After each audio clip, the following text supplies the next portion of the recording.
वक्त कभी रुकता नहीं, तो चले वक्त के साथ, देखते रहें हर वक्त द टाइम्स नेशन 14। नाज़रीन आदाब, मैं हूं अतहर काज़मी और आप देख रहे हैं द टाइम्स नेशन। आज का मुद्दा बहुत ख़ास है और उस पर प्रेस कॉन्फ्रेंस के बाद जो सवालात हैं वो हम जनाब बाबर अशरफ साहब से लेंगे, क्योंकि जो मुद्दा है वो इस वक्त के तनाजुर में भारत और पाकिस्तान के दरमियान जो कशीदगी है और उसके अलावा जो हिंदुस्तान के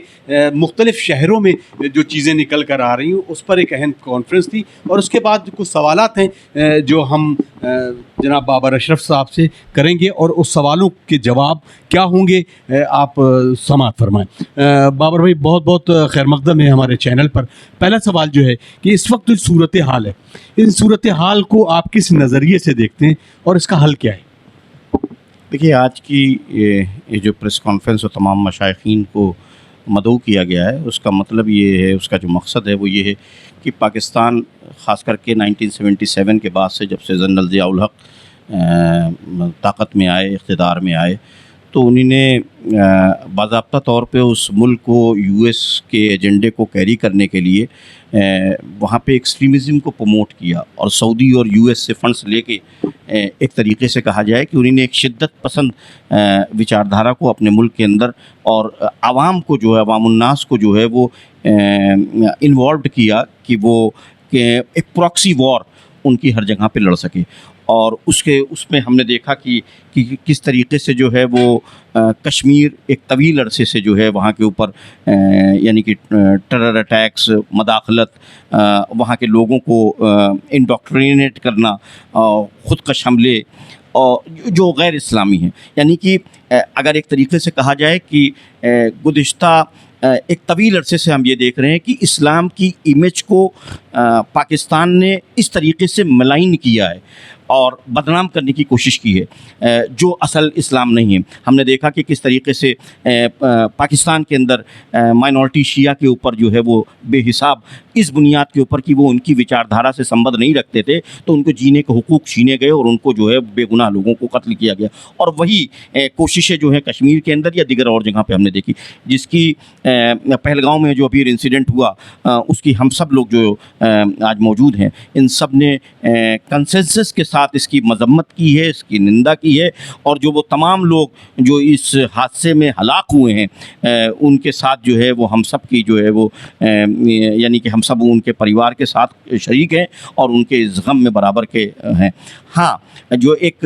बड़ा सवाल होता है वो ये है कि आज हुकूमत को इस शिद्दत पसंद विचारधारा को और ऐसे टेरर के जो आउटफिट्स हैं उनको ख़त्म करने के लिए उन्हें इनिशिएटिव लेना चाहिए था। बाबा साहब, एक सवाल यहाँ पर बहुत अहम है, वो ये है कि इस पूरे हमले का मकसद जो था वो कम्युनिटी के अंदर, ख़ास तौर से मुल्क के हिंदुस्तान के वो मुख्तलिफ जो विचारधारा या धर्म के बारे में कहें उसको कहीं ना कहीं नुकसान पहुँचाना था। और ये दुश्मन का एक सोचा समझी साजिश के तहत ये हमला किया गया था। हम कैसे ट्रैप हो रहे हैं और उस ट्रैप का जो दुश्मन का आलेकार बन के वही काम हिंदुस्तान के उन लोगों के लिए कर रहे हैं कि जो धर्म पूछ के और इस तरह की जो एक पूरा नैरेटिव सेट किया गया है मीडिया के ज़रिए भी। तो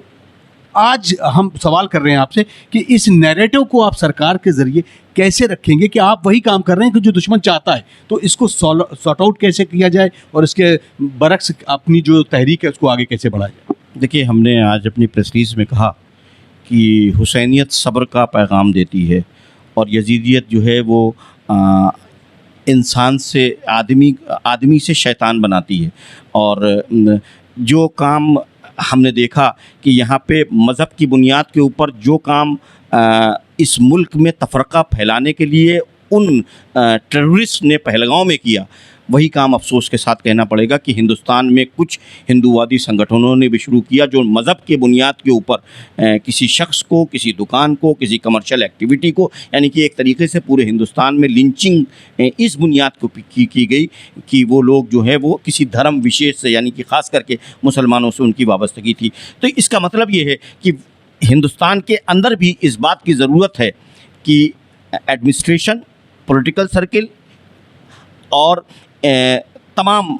जो धार्मिक गुरु हैं वो चाहे किसी भी संस्था और किसी भी धर्म से वाबस्ता हों, उनकी ज़िम्मेदारी होती है कि वो ایسی کٹرواदी सोच वाले रखने व्यक्ति से किनारा कशी इख्तियार करें और उनकी जगह जिस जगह पे है यानी कि जेल या कानून की जो गिरफ्त है उसके मुताबिक उनके जो कानून के तहत उनके ऊपर एक्शंस हों और उनको समाज में ऐसी किसी भी घटना को करने अंजाम देने की जो है वो इजाज़त नहीं दी जाए। मुझे लगता है कि कहीं ना कहीं से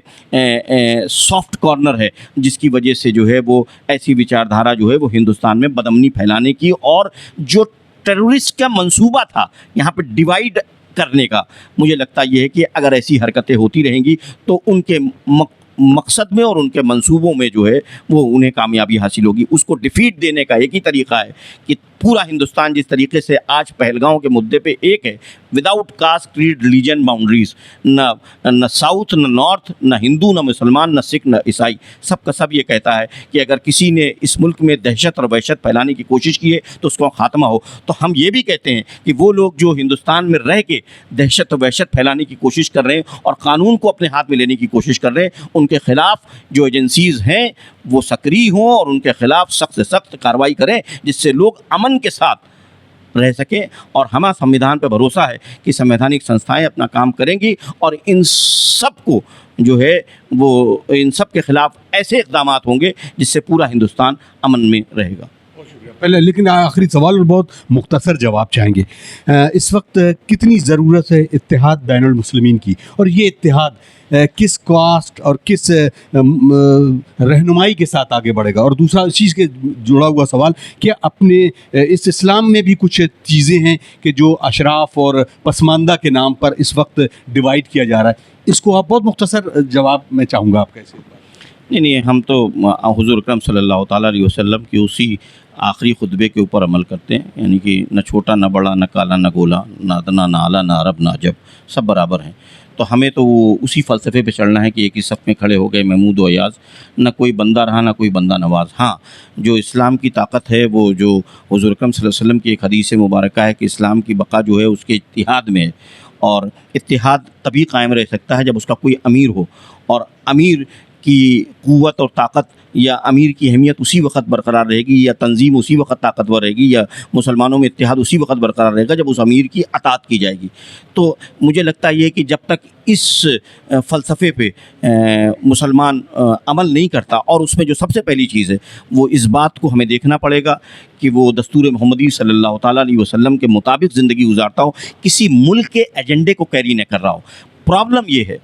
कि ये जितने भी लोग आए, पहलगांव में आए या कश्मीर के अंदर हैं या दिगर जो यहाँ पे हम देख रहे हैं, चाहे वो सीरिया में हुआ हो चाहे इराक़ में हो, ये सब पेड लोग हैं जो वेस्ट के ज़रिए खड़े किए गए, और जिन्हीं ने जो है पेड जंग लड़ी, कोई जिहाद नहीं है। ये सब जिसे कहिए कि जिन्हीं ने प्रॉक्सी वॉर्स लड़ी और इनको पैसे दिए गए ऐसे इक़दाम करने के लिए। तो इन्हीं ने मुल्क में कियोस किया, अलग अलग ममालिक के अंदर जाके अंदर फसाद बर्पा किया, वहाँ पे अपराइजिंग्स खड़ी की। ज़रूरत है कि वो लोग जो ख्वाजा गरीब नवाज़ की, जो इमाम हुसैन अलैहिस्सलातु वस्सलाम की विचारधारा से संबद्ध हों, उनको आगे लाएं और उनके किरदार को देखा जाए और उनकी लीडरशिप में आगे बढ़ा जाए। मुझे लगता है कि हम उस वक्त तक अमन नहीं हासिल कर सकते जब तक हम दस्तूर मोहम्मदी सल्लल्लाहु ताला अलैहि वसल्लम के ऊपर अमल पैरा ना हो जाए, और यही जो है वो हमारे मुल्क के लिए और पूरी दुनिया इंसानियत के लिए बेहतर है। नाज़रीन, हमसे महव गुफ्तगू थे जनाब बाबर अशरफ साहब, और बहुत क्लियर कट मैसेज है कि इस वक्त जो तंजीमें हमें बांटना चाहती हैं, हम यकजा होकर एक ज़बान में अपने आप को, अपने माशरे को, अपने समाज को, अपने मुल्क को इस राह पर ले जाएं जिसमें तरक्की हो और लोग खुशहाल ज़िंदगी गुजार करें। अतर काज़मी की ये ख़ास report, the times nation, Lucknow.